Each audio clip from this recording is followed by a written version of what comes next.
करीना कपूर की फिल्में शादी के बाद उस लेवल तक नहीं चल पाईं जैसे शादी से पहले थी।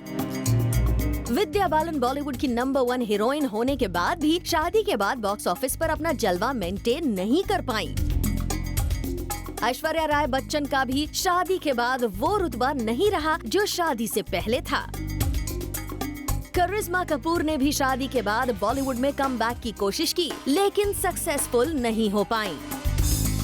ये सब इत्तेफाक भी हो सकता है या फिर इसके पीछे ऑडियंस की चॉइस भी हो सकती है। वेल, जो भी हो, लेकिन ये सच है कि काजोल और माधुरी जैसी 1-2 हीरोइंस को छोड़ दिया जाए तो बॉलीवुड में शादी के बाद हीरोइंस का कोई करियर नहीं रहता। बड़ा सवाल, आखिर क्यों? You're married, you have kids, you have a boyfriend, you have a girlfriend. Doesn't matter to the audience. I think they just want to see a really good movie and a great performance. मुझे लगता है ज़िंदगी में आपके जो priorities है वो बदल जाती हैं शादी के बाद स्पेशली। तो आई जस्ट थिंक दैट वो डेफिनेटली वो दौर आ गया है मेरी ज़िंदगी में और हाँ, मेरी प्रायोरिटीज़ बदल गई हैं अब, क्योंकि मैंने काफ़ी समय काम किया है। You know, I have really been there done that. तो जब कुछ ऐसा मतलब कमाल का मतलब धांसू कोई पिक्चर आएगा मेरे पास तो मैं शायद अपनी ज़िंदगी को थोड़ा सा ऑल्टर करने की सोचूं भी। लेकिन अभी फ़िलहाल तो I am really enjoying, you know, making my home and looking after the various businesses that I have put my name to, my money into. तो मेरे लिए अब that's become priority. I think there's a right time for everything. There's a right time for a person to enjoy her career. There's a right time for a person to enjoy her marriage. There's a right time for a person to enjoy the family she makes. Those are my kids.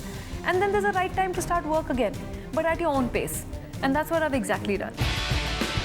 I think perception definitely बदलता है और लोग सोचते हैं कि शायद अब आप इतने सीरियस नहीं हैं या आपके पास इतना समय नहीं है आपकी करियर के लिए। शायद आप यू नो एक कोई कॉल आएगा और आप शायद उठ के you know just pack your bags and you will leave. But I think the idea is to make them understand that you are professional, you are committed, you want to do what you doing and you love doing what you doing and you here for good.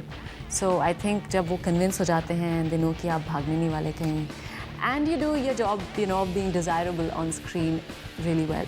I think it all fits in and doesn't matter. तो कुल मिलाकर ये कहा जा सकता है कि शादी के बाद यंग मेल ऑडियंस हीरोइन के साथ फैंटेसी कनेक्ट नहीं कर पाते। इसके अलावा हीरोइंस के लिए उनकी एज के अकॉर्डिंग रोल न लिखे जाना, ब्यूटी को टैलेंट से ज्यादा प्रेफरेंस देना, इंडस्ट्री का मेल डोमिनेटिंग होना, कुछ ऐसे पॉइंट्स हैं जिनकी वजह से शादी के बाद हीरोइन बॉलीवुड में सेकंड पारी नहीं खेल पाती।